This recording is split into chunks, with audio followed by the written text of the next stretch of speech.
Hello and welcome to another episode of the Halloween Podcast. I am your host, Lyle Perez, and you're listening to episode 24 of our special series, The Dark Record, where we uncover history's eeriest stories, one strange and unsettling case at a time. There are places in America that have vanished from maps, where the woods have swallowed the traces of human life, stone foundations buried in undergrowth, cellar holes sinking into the soil, whispers of families that lived and died in silence. Some of these ghost towns are remembered as nothing more than failed settlements, abandoned to time. Others gather a darker reputation, shaped by rumor, tragedy, and fear. In northwestern Connecticut, deep within a shadowed valley called the Dark Entry Forest, lies one such place. Its houses are gone, its farms have returned to forest. But its name has endured in folklore, spoken in hushed tones, a settlement cursed from its beginnings, where madness and misfortune stalked the families who dared to call it home. The next entry into the dark record, the cursed town of Dudleytown. Let's begin.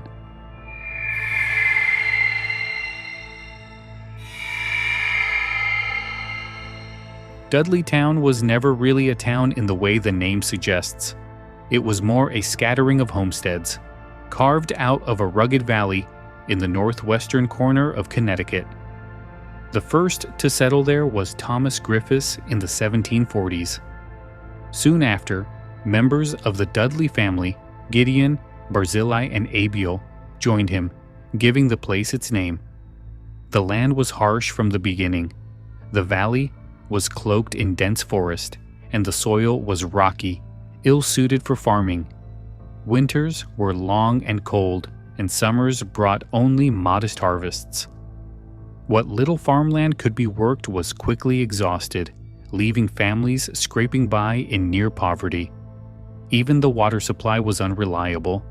For those who tried to farm the land, life in Dudleytown was a daily struggle against nature itself. As the 18th century gave way to the 19th, the settlement never truly prospered. While surrounding towns managed to grow, Dudleytown remained little more than a cluster of farms. Its isolation deepened as opportunities shifted elsewhere. The iron industry in the region, once a modest source of work, declined and then disappeared. Without industry or fertile fields, the families began to leave. By the late 1800s, Dudleytown was already fading. Homes were abandoned, farms left fallow, and the forest began to reclaim the valley. By the early 20th century, the community was gone, its buildings reduced to stone foundations and cellar holes hidden beneath a canopy of trees. In time, even the road into Dudleytown became part of its legend, a twisting path with a name as foreboding as the stories themselves. Dark Entry.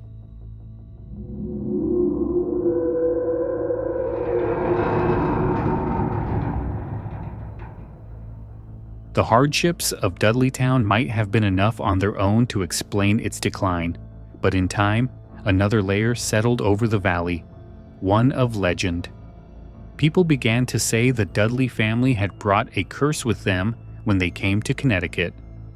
The story traces back across the Atlantic to an English nobleman named Edmund Dudley. He was executed in 1510 for treason against King Henry VIII, and the tale claims a curse was placed upon his line. According to folklore, that curse followed the Dudleys to the New World, dooming every generation with misfortune and madness. It is a chilling story, but one with no real evidence. Genealogists have found no link between the Dudleys of Connecticut and Edmund Dudley of Tudor England. Yet the story stuck, whispered in the region, and printed in paranormal accounts, as if hardship itself demanded a darker explanation. The supposed curse fit neatly with the tragedies that later became tied to Dudleytown's name. When people spoke of residents losing their minds, suffering violent accidents, or vanishing into the woods, the curse provided an answer, an inheritance of doom that nothing could escape. In truth, the curse may have been less about bloodlines than about the land itself. Isolated, unforgiving, and bleak, Dudleytown offered little but hardship. But the legend of a family curse gave those hardships the shape of a story, one that turned a failed settlement into a place of fear.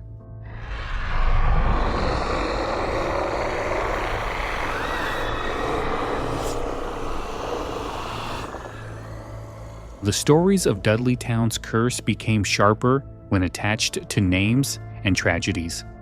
Locals pointed to individual families, spinning tales of madness, death, and despair. One story tells of Gershon Hollister, a man said to have died while working on a barn in the settlement. Some versions claim it was a freak accident, others that his death was part of the curse. Another account names Abiel Dudley himself, who reportedly slipped into mental decline in his later years. Folklore describes him as a man haunted by shadows, losing his mind in the very valley his family helped settle. The tales continue with the Carter family. They were said to have faced repeated misfortunes, with neighbors whispering that madness claimed more than one of them. A woman connected to Dudleytown was allegedly struck by lightning and killed instantly. Her fate added to the growing list of supernatural tragedies. Some even claimed the curse reached beyond the valley. They told how Mary Cheney, the wife of newspaper editor Horace Greeley, had taken her own life under the weight of Dudley blood. These stories make for a chilling tapestry, but the threads are not as strong as legend would have us believe. Historical records show that Hollister's death was accidental, a tragic but ordinary mishap. Abiel Dudley did live to old age, though the details of his decline may have been exaggerated with time. Mary Cheney's suicide is documented, but she had no connection to the Dudleys of Cornwall, Connecticut. As for the Carter tragedies, the lines blur between gossip and fact, with no clear evidence to back the stories. Still, the power of Dudleytown lies not in verifiable history, but in the way misfortune was remembered and reshaped. Over the years, every accident, every illness, and every suicide, linked, fairly or not, to the settlement, became one more brick in the legend of the curse.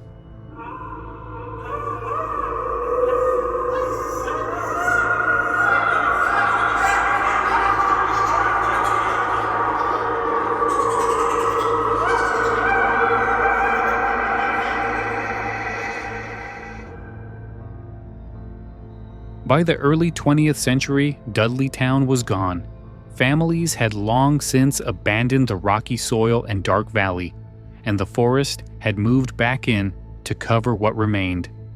Only cellar holes, stone walls, and the faint trace of farm lanes lingered.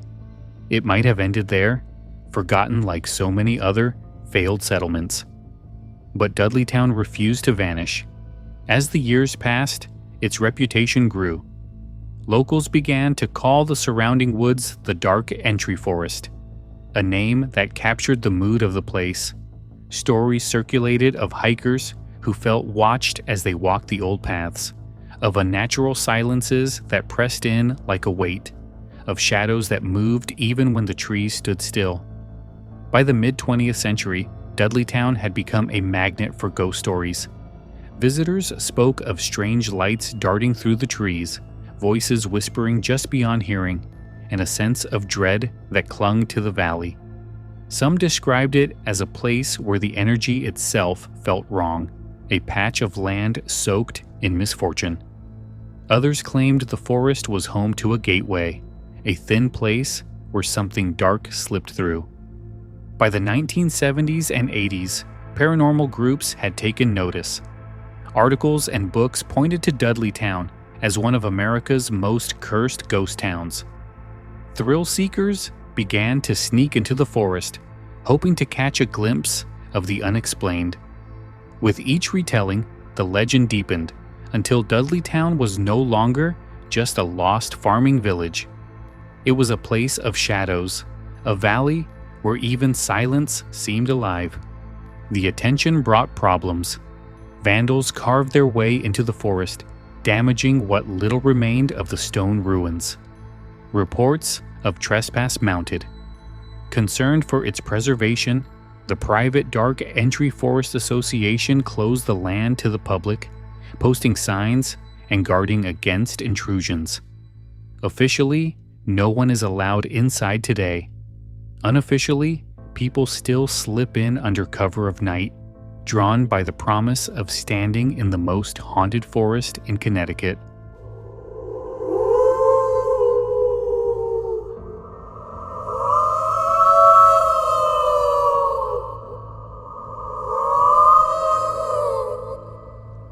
For all its reputation, Dudleytown's curse unravels under closer inspection. Historians and researchers who comb through town records find little to support the darker legends. The supposed connection to Edmund Dudley of Tudor England is unproven, and most genealogists dismiss it outright. The tragedies pinned to the settlement, suicides, lightning strikes, violent deaths, either happened elsewhere, were natural misfortunes, or have no record at all. Even the settlement's decline has a straightforward explanation. The land was poor for farming, the soil thin and rocky. Families faced long winters and short growing seasons, and when the iron industry in nearby Cornwall collapsed, what little livelihood existed vanished. Like so many frontier hamlets, Dudleytown simply could not survive, and its residents moved away. The curse may have been nothing more than poverty, hardship, and isolation. The paranormal claims are equally slippery. Strange silences and feelings of dread can be explained by the forest's natural acoustics, where heavy canopy dampens sound. Mysterious lights could be fireflies, reflections, or the human eye struggling to adjust in near total darkness. Whispers in the trees may be nothing more than the wind carrying sound oddly through the valley. Still, it's worth asking why Dudleytown alone carries such a powerful legend when dozens of other abandoned farmsteads across New England remain forgotten. The difference may lie not in what happened there, but in how the story was told. Local folklore merged with superstition, embellishments took root, and by the time ghost hunters began writing about it in the 20th century, Dudleytown had become larger than life. It stands as an example of how history and myth can fuse until the two are nearly impossible to separate. On paper, Dudleytown was just another failed settlement. In memory, it became cursed ground. Dudleytown's reputation didn't fade with the ghost hunters of the 1970s and 80s. If anything, it grew stronger as it slipped into the world of popular culture. Paranormal books began to include it in their pages, sometimes alongside places like the Amityville House or Salem's Haunted Corners. By the late 20th century, Dudleytown was being listed among America's most cursed places, its legend retold in television specials, documentaries, and eventually on countless internet forums and YouTube channels. The story also fueled a divide. Believers pointed to it as proof that some places carry a kind of stain, an energy that clings no matter how many years pass. Skeptics pushed back, noting that Dudleytown's fame seemed to rise less from evidence and more from the way it was promoted. The Dark Entry Forest Association, which manages the land today, has tried to stamp out the rumors, insisting the valley is no more haunted than any other patch of New England forest. Their goal has been to preserve the woods, not to encourage thrill seekers. Yet, the harder the association worked to quiet the stories, the louder they seemed to grow. Paranormal investigators use Dudleytown as a proving ground, a place where they hope to capture photographs of orbs, recordings of phantom voices, or even first-hand encounters with something sinister. Internet communities pass those stories along, sometimes blurring fact with fiction until the line between them all but disappeared. By the 21st century, Dudleytown had become more than ruins in a Connecticut valley. It was a symbol, a name that carried weight in the world of the unexplained. Whether cursed, haunted, or simply misunderstood, its legend endured because people kept telling it, each generation adding its own layer to the story.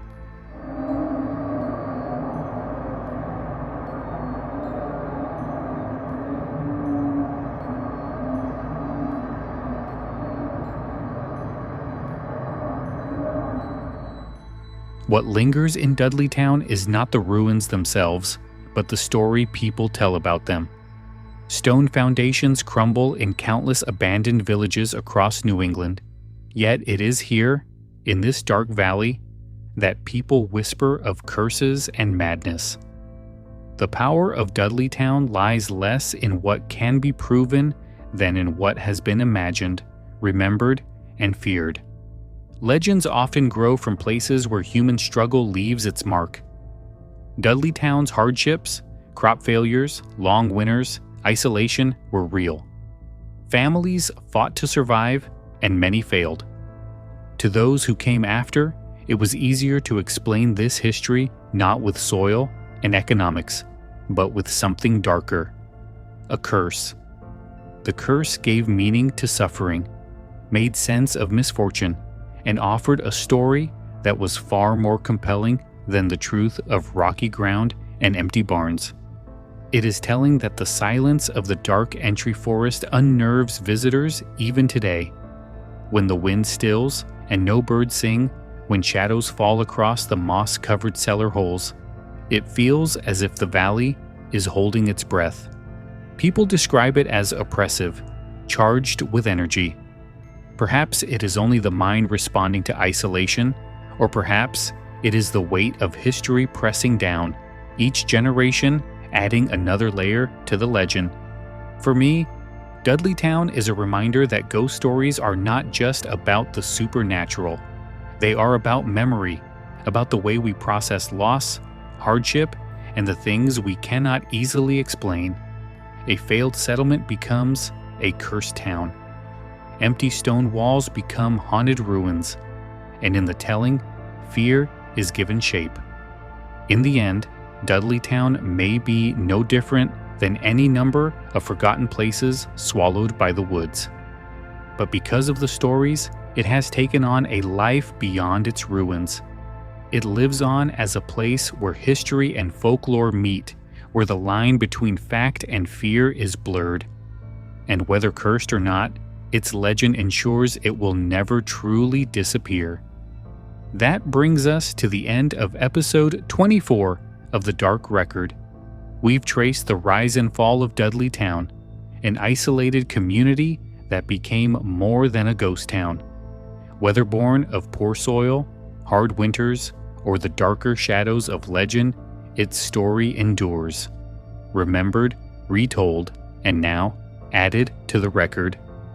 Next time, we leave behind cursed ground for a mystery written in ink and parchment, a manuscript filled with strange illustrations, and an undeciphered language that has baffled scholars for centuries. We'll turn the page on one of history's strangest books, the Voynich manuscript. Until then, I'm Lyle Perez, and this has been the Halloween Podcast presenting The Dark Record. If you enjoyed the episode, don't forget to subscribe and leave a review. It helps keep the show alive and weird. You can also explore sources, extras, and more at our Facebook page at facebook.com/The Halloween Podcast or at our website, thehalloweenpodcast.com. Thanks for listening, keep your eyes on the shadows, and remember, Dudleytown may be gone, but its silence still speaks. Have a good night.